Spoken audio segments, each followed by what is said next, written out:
आज तो सुई लगनी इसको। पहली है? नहीं, हाँ एट वो बर्थ के टाइम तो लगा था, ब्लड टेस्ट भी हुआ था, तब तो रोई नहीं थी। कुछ कुछ नहीं होगा।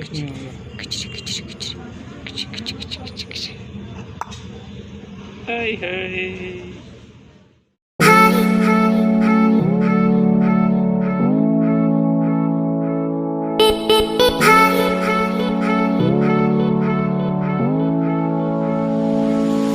Everyone, good morning. कैसे हैं आप लोग? आई होप आप लोग बहुत अच्छे होंगे। तो आज मैं जाने वाली हूँ कहीं, तो मैं रेडी हो रखी हूँ। तो मैं लेके जाने वाली हूँ डी को। आज टीके लगने हैं तो हम लोग वहीं जा रहे हैं। बस डी को मैंने नहला के मालिश वालिश करके फिर से सो रखी है।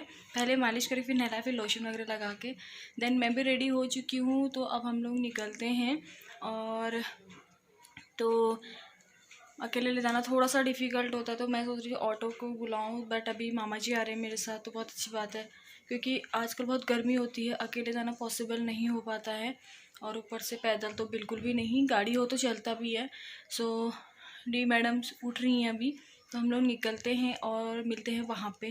बस मैं रेडी हो गई हूँ, मैंने आज प्लाजो वगैरह पहना है। तो सो गाइज़ मिलते हैं थोड़ी देर में। और ब्रेकफास्ट वगैरह हो चुका है, मैंने नहाया नहीं है, लेकिन सबसे मेन बात अकेले बच्चे को संभालना थोड़ा सा मुश्किल होता है। तो थैंक्स मामा जी, वो मेरे साथ आ रहे हैं, नहीं तो मैं ऑटो करने वाली थी क्योंकि अकेले बच्चे को ले जाना ना बिल्कुल भी नहीं हो पाता है गाइज़। सो चलिए मैं आपको डी दिखा देती हूँ। डी की मस्ती चल रही है अभी।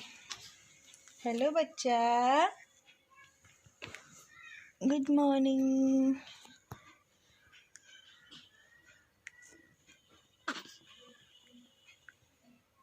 एक्चुअली डी को थोड़ी सी घमूड़ियाँ हो रही हैं, इसीलिए मैं इसको बिल्कुल भी पैदल नहीं लेके जाना चाहती हूँ। बहुत ज़्यादा गर्मी है, इसको बिल्कुल भी गर्मी सहन नहीं कर पाती है। डी हाय बेचू, हाय बोल दो, से हाय।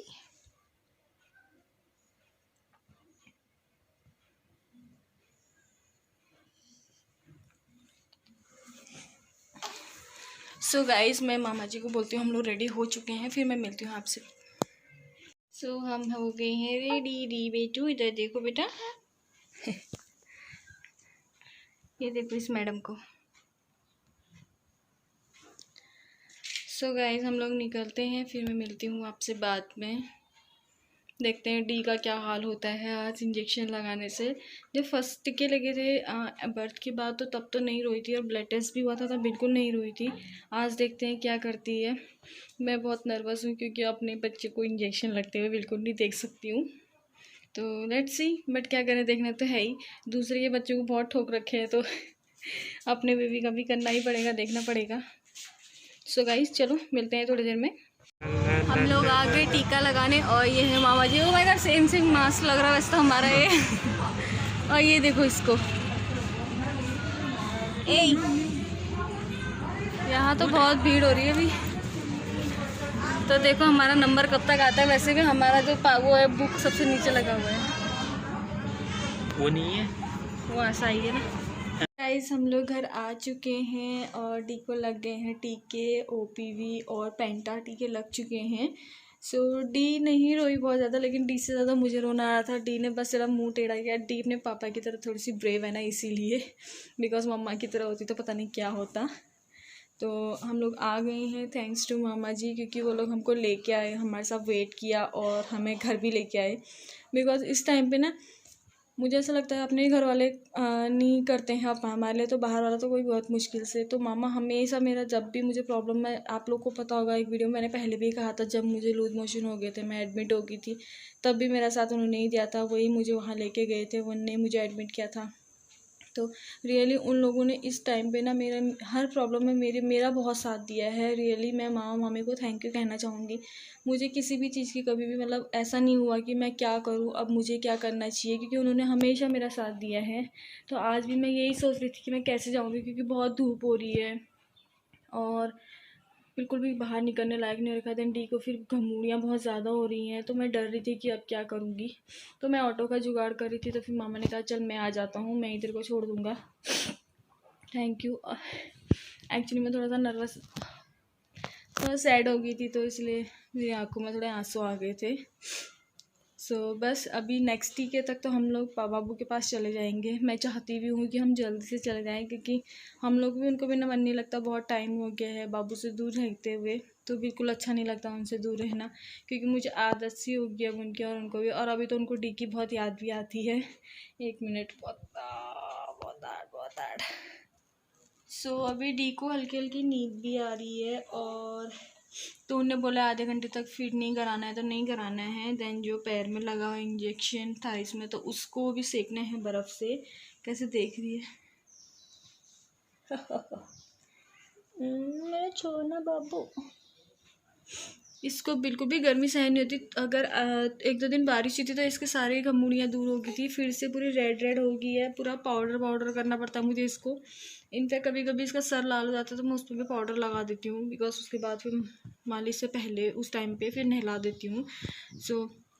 बस अब इसको सुलाती हूँ, फिर तो अभी नहीं कराऊंगी, थोड़ी देर में कराऊंगी, बिकॉज पास में ही है जहाँ पे हमने इसको टीके लगाए थे। लेकिन बच्चों के साथ अकेले नहीं जाना बहुत मुश्किल होता है। लास्ट टाइम मैं इसको पोलियो पिलाने लेके गई थी तो मैं बहुत ज़्यादा पछता गई थी, क्योंकि बहुत ज़्यादा गर्मी हो रही थी, हम दोनों की हालत बहुत ख़राब थी, और इसको बहुत ज़्यादा उस टाइम पे बहुत ज़्यादा दाने वाने निकल रखे थे, रेड पूरे रैशेज़ हो रखे थे, रेड पूरे घमूड़ी टाइप। तो मुझे भी बहुत पसीना आ गया था, क्योंकि मैं भी फ़र्स्ट टाइम ही डिलीवरी के बाद मतलब पैदल फ़र्स्ट टाइम निकली थी। एक दिन पहले गई तो थी, बट बाइक से गई थी जब इसका बर्थ सर्टिफिकेट बनाना था। बस अभी मैं क्या करूँगी, अब मैं नहाऊँगी या फिर देखती हूँ कि आंटी कब तक आती है मालिश वाली, उसके बाद नहाऊँगी नहाना, क्योंकि मालिश के बाद में फिर नहाना ही होता है। तो एक काम करती हूँ, आंटी का वेट कर लेती हूँ, क्योंकि आंटी ने कहा था मैं आऊँगी तो फिर ही नहा लूँगी। फिर मैं 2 बार तो नहा नहीं सकती, क्योंकि अभी इस टाइम पे तो 2 बार नहीं नहा सकती। मुझे ठंड लगेगी तो मेरे बेटू को भी ठंड लग जाएगी। तो मेरे बेटू अब नीनू करने लग गया है, मेरा कुचरू। मैं इसको बहुत कुछ बोलती हूँ, बेटू कुचरू पता नहीं क्या क्या बोलती रहती हूँ। इससे तो मेरी सारी खुशियाँ ही आ गई हैं। आज सुबह 4 बजे उठ गई थी मैडम, और 4 बजे से फिर 6:30 बजे तक सोई, 6:30 बजे सोई, और तब तक मैं भी इसके साथ ये खेल रही थी। और फिर बच्चे रोते हैं, अगर मैं सोचती कहीं मुझे नींद आ गई तो ये रोने लगी, तो इसीलिए फिर मैं भी नहीं सोती, इसके साथ खेलती रहती हूँ। देन उसके बाद फिर मैं भी सो गई, इसलिए हम थोड़ा लेट भी हो गई। तो चलिए मैं इसको सुला देती हूँ, फिर आपसे बात करती हूँ। गाइस अभी एक काम करती हूँ, डी सो गई तो मैं नहा लेती हूँ। पता नहीं आंटी आएंगे कि नहीं आएंगी। वैसे तो उन्होंने कहा है कि, क्योंकि आज मैंने उनको कॉल करके बोला था कि आंटी आज मालिश के लिए मत आना, क्योंकि हम लोग टीके के लिए जा रहे हैं। कभी कभी क्या होता है ना, बहुत भीड़ होती है आंगनबाड़ी में भी। जब मैं अपने टीके लगाने जाती थी तो बहुत भीड़ रहती थी, और तो 12-1 बज जाता था। बट आज कोई नहीं था, ऑलरेडी लोग जा चुके थे, कुछ लोग अभी आ रहे थे, तो हम लोग ठीक टाइम पे गए थे। देन अभी देखो क्या कहते हैं, तो मैं नहा लेती हूँ। पता नहीं क्योंकि लास्ट टाइम फिर आंटी ने कहा था मैं शाम को आऊँगी, तो वो नहीं आई थी। फिर मैं पता चला मैं नहाया भी नहीं और आंटी भी नहीं आई। आएंगी तो ठीक है, कोई बात नहीं, देखूँगी फिर गर्म पानी से नहा लूँगी। तो अभी डी सोई है, तो मैं एक काम करती हूँ, मैं नहा लेती हूँ फटाक से। तो मिलती हूँ आपसे थोड़ी देर में। सो एवरीवन, यहाँ पे आप लोग सोच रहे होंगे ये तो नहाने जाने वाली थी, क्या हो गया। तो ये देखो, ये मैडम सोई नहीं, तो फिर मुझे थोड़ा इसके साथ खेलना पड़ा, क्योंकि फिर अकेले छोड़ के नहीं जा सकती थी, घर पे कोई है नहीं। तो इसको छोड़ के जाऊँगी तो ये रोने लग जाएगी थोड़ी देर में, और नहाने में थोड़ा टाइम लग ही जाता है, कपड़े वगैरह भी धोने हैं। तो इसकी मस्ती देखो। तो जैसे ही सोती है फिर मैं जाती हूँ नहाने के लिए, लेकिन तब तक बिना सुलाए इसको नहीं जाऊँगी। अगर ये नहीं सोएगी ना, तब तक मैं जाती ही नहीं हूँ। मैं आज ही की बात नहीं है, कभी भी हो तो इसको छोड़ के नहीं जाती हूँ, क्योंकि मुझे बिल्कुल अच्छा नहीं लगता इसको छोड़ के जाना। गोद में रख रही हूँ तो सो रही है, और जैसे ही नीचे रख रही हूँ तो उठ जा रही है। और ये देखो मुंह देखो उसका कितना अच्छा बना रखा है, एकदम सैड वाला, कि मुझे आज इंजेक्शन ठोक दिया इन लोगों ने। तो उसको नींद काफ़ी आ रही है। तो जैसे ही सोएगी तो हम लोग निकलेंगे फिर बाथरूम की ओर। तो गाइस मैंने नहा लिया है। एक्चुअली टाइम लग गया था, क्योंकि डी सोई नहीं। फिर मैं डी के साथ अभी भी मतलब अपना हिलना डुलना चल रहा है। आई थिंक उसको पेन हो रहा होगा, वो रो तो नहीं रही है, बट हो तो रहा होगा ना, बिकॉज हम लोग ही, मैं इतनी बड़ी हो गई हूँ मुझे थोड़ा सा टीटी भी लगे तो मैं तो भी रोने लग जाती हूँ, और कैनुला लगता है फिर तो मैं हिला के रख देती हूँ। मुझे बहुत डर लगता है, और पेन भी होता है। दूसरों को लगाते हुए हम लोग नहीं सोचते हैं। और ये नाइट सूट मैंने मंगाया था फ्लिपकार्ट से, और अच्छा है, गुड क्वालिटी है, बट थोड़ा सा आजकल गर्मी के समय थोड़ी सी मतलब गर्मी लगती है इसमें। हौजरी का है, और बाकी कपड़ा बहुत अच्छा है, सब कुछ बहुत ही अच्छा है। आप चाहो तो मैं इसका लिंक दे दूँगी आप लोगों को। अभी मैंने नहाने के बाद अभी जो कपड़े सूखे थे उनको मैं अब करने वाली हूँ फोल्ड। लेकिन मेरा ट्राईपॉड ही नहीं है आजकल, ऊपर रखा हुआ है। लेट्स सी, ये छोटे वाले ट्राईपॉड में मैंने जल्दी ही एक दूसरा ट्राईपॉड मंगाया है, मिनी ट्राईपॉड। लेट्स सी कब तक आता है, बिकॉज़ ये बहुत ही बकवास है। मैं तो यही बोलूँगी ये वाला बिल्कुल भी मत लेना। तो जब मेरा दूसरा ट्राईपॉड आएगा सेम टाइप का ही है, तो मैं आप लोगों को बताऊँगी दोनों में डिफरेंस क्या है। लेट्स सी वो कैसा आता है, मुझे नहीं पता। तो अब मैं फोल्ड करने वाली हूँ कपड़े और आपको एक और चीज़ दिखाने वाली हूँ मैं। सो गाइस, ये वाला जो नाइट सूट है ये मैंने मामी से बनवाया है। ये काफ़ी अच्छा है और ये बहुत ही सॉफ्ट कपड़ा है। तो ये मामी खुद से लेके आई थी कपड़ा, कुछ इस तरीके से देखिए। और पिक भी मैं यहाँ पे लगा दूँगी स्क्रीन पे, आप लोग देख लेना। देन ये इसका पजामा है। तो मामी ने जो बनाया है ये बहुत अच्छा है, इसमें बिल्कुल भी गर्मी नहीं लगती, बहुत सॉफ्ट एकदम, बोले तो लाइट वेट है। तो काफ़ी अच्छा है और मामी ने ये बनाया भी काफ़ी अच्छा है। तो मैंने एक और मामी को बनाने के लिए बोला हुआ है, तो जब बन जाएगा तो मैं आप लोगों के साथ ज़रूर शेयर करूँगी। कुछ इस तरीके के देखिए, बटन सारे नहीं लगे हैं क्या, या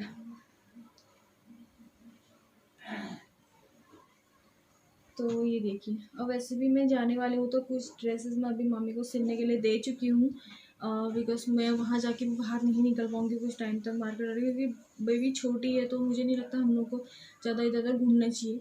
तो इसका पजामा है, इसमें पॉकेट बनी हुई है, काफ़ी अच्छा है। ये देखिए इतना प्यारा, बहुत ही सॉफ्ट कपड़ा एकदम, तो बहुत कंफर्टेबल लगता है मुझे।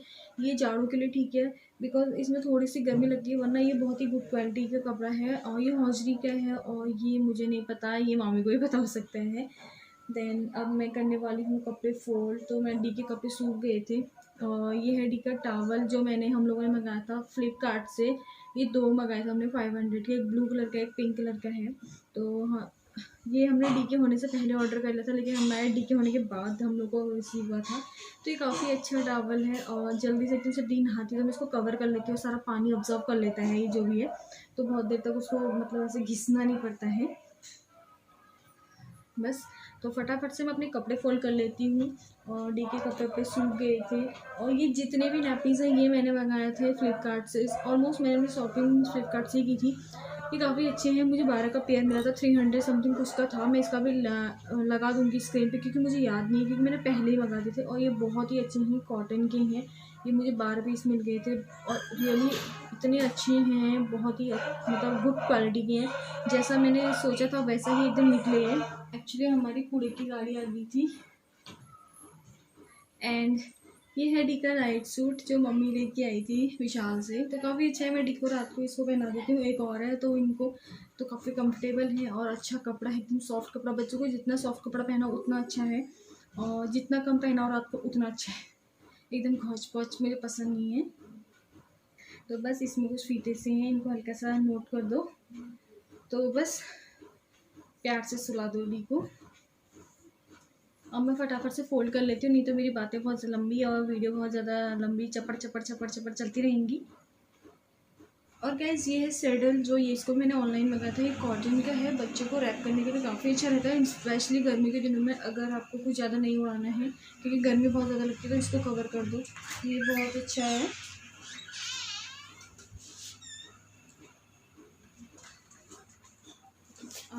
आई थिंक अमेज़ोन से मंगाया हुआ था ये। हमें 2 मिले थे, ये वाइट और ग्रे, और दूसरा है हमारा वाइट और ब्लू ग्रे, स्टार्स में ब्लू बने हुए हैं। तो बहुत अच्छा है, ये हमने पहले ही मंगा दिया था। डी के होने से पहले हमने काफ़ी शॉपिंग कर ली थी, बिकॉज हमें पता था कि हमें हॉस्पिटल बैग में क्या क्या रखना है। तो जल्दी ही मैं आपको आपके साथ शेयर करने वाली हूँ कि हॉस्पिटल बैग में क्या क्या होना चाहिए फॉर डिलीवरी के टाइम के लिए, बेबी और मदर का। तो वो मैं वाइजैक जाके बनाऊंगी, बिकॉज हम लोग अब जल्दी ही जाने वाले हैं। लेट्स सी बाबू कब तक आते हैं, आई डोंट नो, अभी कुछ ये तो बताया नहीं कब तक आना है, बट हाँ आई थिंक हम लोग अक्टूबर तक चले जाएंगे। एक्साइटेड। तो फिर देखते हैं, फिर बहुत सारी वीडियो बनाऊंगी और अभी भी कोशिश करती रहूँगी, बिकॉज आजकल डी होती है और इतना नहीं हो पाता है। तो इसीलिए मैंने डी के जो नामकरण के डांस वगैरह की वीडियोस थी, इसलिए आप लोगों के साथ शेयर की थी। सो प्लीज़ उनको भी वॉच कीजिए, बहुत अच्छी वीडियोज़ हैं। और मुझे काफ़ी लोगों के बहुत अच्छे अच्छे कमेंट आए थे कि मतलब मैं अपने मतलब जहाँ से मैं हूँ मैं उस चीज़ पर हमेशा रहना चाहती हूँ, वो चीज़ को अपने अंदर हमेशा रखना चाहती हूँ। मैं भले कहीं भी जाऊँ, मैं जिस रीति रिवाज से हूँ तो उस चीज़ को मैं हमेशा ऐसे ही बरकरार रखूँगी, बिकॉज मुझे अपना जो ट्रेडिशन है वो बहुत पसंद है। सो बस यहाँ पे हो गया। आपसे बात करते करते मेरी कपड़े सारे फोल्ड हो चुके हैं ऑलमोस्ट। और ये डी के टॉवल, अब बच्चे के कपड़े कितने प्यारे होते हैं ना, इतने सॉफ्ट लग रहे हैं, वाह। मैं सोच रही थी टॉवल मैं ले लूँ, फिर मैंने कहा नहीं यार चलो छोड़ो, बाद में ले लूँगी इसको मैं। और एक और चीज़ दिखाती हूँ, तो बाबू ने अभी डी के लिए मंगाया हुआ है। मैं आप लोग को तो बाबू ने देखो डी के लिए क्या मंगाया है। ये काफ़ी दिन पहले आ चुका था, आई थिंक ये 1000 अराउंड के 999 रुपीज़ का है। इसमें है 72 डायपर्स हैं। ये वैसे वाले हैं, डायपर वाले, पैंट वाले नहीं हैं। मुझे ऐसा लगता है ये न्यूबॉर्न बेबी के लिए हैं, एक्स्ट्रा स्मॉल। और ये मुझे काफ़ी अच्छा लगा। ये मुझे ये हगीज है ना, वो पैम्पर से मुझे काफ़ी अच्छा लगा। मुझे उससे ज़्यादा ये बहुत अच्छा लगा, क्योंकि इसका साइज़ वाइज मुझे काफ़ी ठीक लग रहा था। डी के लिए तो काफ़ी परफेक्ट आ रहा है। देन और ये 1000 रुपीज़ का 72 पीस मुझे काफ़ी बेटर लगा। तो बस ये हमें मिल गया था। आई थिंक ये थोड़ा डिस्काउंट में भी मिल गया था हमें अमेज़ोन से। आप चाहें तो उसमें से ले सकते हैं, लिंक आपको मिल जाएगा। तो बस ये इसमें से मैंने अभी आज 3-4 ही यूज़ कर रखे हैं, बिकॉज कल ही ओपन कर रखे हैं। अब पहले हम लोग पैम्पर यूज़ करते हो, ख़त्म हो चुके हैं। तो अभी मैं पैंट वाला यूज़ नहीं कर रही हूँ, तो मैं अभी डायपर वाले यूज़ कर रही हूँ। तो बस ये हगीज़ का है, तो मुझे उससे ज़्यादा बेटर ये लगा। वो भी काफ़ी अच्छा है, बट वो मुझे थोड़े बड़े बड़े से लग रहे थे, क्योंकि वो स्मॉल था, ये एक्स्ट्रा स्मॉल है। तो ये मुझे काफ़ी ज़्यादा हद तक बहुत अच्छा लगा। तो ये बहुत दिन चल जाएगा, बिकॉज रात को मैं 2 चेंज करती हूँ। मेरी मजाक भी बनाती हूँ कि कोई 2 चेंज क्यों करती है, बिकॉज मैं सोचती हूँ शायद उसको कहीं भारी ना हो जाए वॉश सुसु वगैरह करने के बाद। तो मैं हमेशा रात को 2 डायपर चेंज करती हूँ। मैं डायपर रात को इसलिए लगाती हूँ, दिन में तो मैं नहीं लगाती हूँ। रात को मैं इसलिए लगाती हूँ क्योंकि बच्चे सुसु करते रहते हैं, उतनी बार मम्मी नहीं उठ पा मतलब हम लोग नहीं उठ पाते हैं कि पता नहीं चलता है बेबी ने कब सुसु कर दिया है। वैसे तो डी रोती है, बट इतनी बार भी नहीं रोती है कि हाँ हर बार पता चल जाए। दिन में तो देखिए हम लोग चेक करते रहते हैं, रात को इतनी बार नहीं हो पाता है और बच्चे को सीलन लग जाती है। तो इसीलिए मैं क्या करती हूँ, रात को डायपर लगा देती हूँ, दिन सुबह उतार देती हूँ उसको। अभी जैसे आंगनबाड़ी जाते टाइम लगाया था मैंने, अब तक नहीं उतारा है, क्योंकि मैंने उसके बाद वो वाले कपड़े बनाए थे ऊपर से नीचे एकदम चिट लगाने वाला होता है। सो फिर टी शर्ट भी गंदी जाती, तो मैं भी उसकी मालिश करूँगी दोबारा से, दिन वाली मालिश करूँगी। सो उसको मैं निकाल दूँगी। फिर मैं रात को ही लगाती हूँ, 9:30 या 10 बजे के टाइम पे लगाती हूँ। बट मैं फिर सुबह 6-7 बजे तक मैं 2 चेंज करती हूँ। तो मेरी दीदी कह रही थी पागल है, एक काफ़ी देर चल सकता है, बट नहीं मुझे नहीं लगता है, मतलब मैं सेटिस्फाई नहीं हूँ, तो इसलिए मैं 2 लगाती हूँ। सो अब फटाफट से इन कपड़ों को रख देती हूँ। डी को बर्फ़ लगाना है उसके थाइस में, बिकॉज उसको बोला है बर्फ़ से सेकना है। तो अभी करती हूँ, बस इसके बाद मेरा वही काम है। बाकी तो मेरा ऑलमोस्ट हो गया है, नहाना धोना हो गया है। कपड़े मैं क्या करती हूँ, जो डी के होते हैं, जैसे दिन भर जो गीले करती है तो उसी टाइम वॉश कर लेती हूँ। जो शाम के टाइम पे करती हूँ मैं रात में वॉश कर लेती हूँ, ताकि वो सुबह तक सूख जाते हैं दिन तक। नहीं तो जो कपड़े धोती हूँ तो वो बहुत देर में डालती हूँ, तो वो काफ़ी शाम तक सूखते नहीं है। तो इसलिए मैं रात को धोना प्रेफर करती हूँ। मैं जितने होते हैं ऑलमोस्ट मैं उनको रात को ही धो लेती हूँ। इस टाइम तक वो सारे सूख जाते हैं 11-12 बजे तक। जो मैं 11 मालिश के बाद धोती हूँ तो वो फिर सूखते नहीं है, तो मुझे वो सही नहीं लगता। मुझे ऐसा लगता है कि हाँ ठीक है कि मैं रात को धो लेती हूँ, वो ज़्यादा बेटर है। सो गाइज़ अभी मेरा ये हो चुका है, तो मिलती हूँ थोड़ी देर में। सो गाइज़ अभी बज रहे हैं 4 या 4:30 का टाइम हो रहा है, और डी यहाँ पे उठी हुई है। डी को पेन भी हो रहा है, बट फिर भी वो खेल रही है, तो इसीलिए मैं अपना वीडियो आके नहीं बढ़ा पाई। देन अभी मैं अपना वीडियो एडिट कर रही हूँ, तो डी यहाँ पे आवाज़ कर रही है, तो आप लोग को आउटसाइड आवाज़ आएगी इसकी, सो डोंट माइंड। वैसे आप लोग को डी की आवाज़ सुनने को मिल रही है। तो ये देखो यहाँ पे तो काफ़ी रो रही थी, क्योंकि उसको पेन हो रहा था शायद। और वैसे भी इंजेक्शन का असर तो उसके बाद होता है, उस टाइम पे तो उतना नहीं होता, उसके बाद बहुत ज़्यादा होता है, क्योंकि मैंने बहुत फील किया जब मेरे को टीटी लगा था। तो आप लोग सुन सकते हो डी की आवाज़ यहाँ पे, डी कितना हल्ला कर रही है। आप भी रिकॉर्डिंग कर लो। गाइस अभी डी उठ गई है, और डी को भी बहुत ज़्यादा पेन हो रहा है। उस टाइम पे पेन बिल्कुल नहीं था, अभी इसको बहुत पेन हो रहा है, रो रही है। तो बिकॉज़ 2 इंजेक्शन लगे हैं, तो बाद में असर तो होता ही है, तो काफ़ी रो रही है, इसलिए मैं इसको पकड़ के बैठी हूँ। और मुझे लगता नहीं कि मैं अपना व्लॉग कंटिन्यू कर पाऊँगी। सो डी देखो बेटू काफ़ी गुस्से में है, उसको पेन हो रहा होगा यार, आप लोग समझ सकते हो। सो अभी मैं इसको ऐसे जस्ट घुमा रही हूँ। सो गाइज़ वीडियो को आज कंटिन्यू नहीं कर पाऊँगी, तो यहीं पे एंड कर देती हूँ इसको। सो मिलते हैं अपने नेक्स्ट वीडियो में, तब तक के लिए बाय बाय, थैंक यू। और प्लीज़ चैनल को लाइक सब्सक्राइब एंड शेयर करना बिल्कुल भी मत भूलना। तो बस मिलते हैं नेक्स्ट वीडियो में। कैसी लगी वीडियो कमेंट करके ज़रूर बताना। तो जल्दी ही मिलते हैं, तब तक के लिए bye bye, love you all.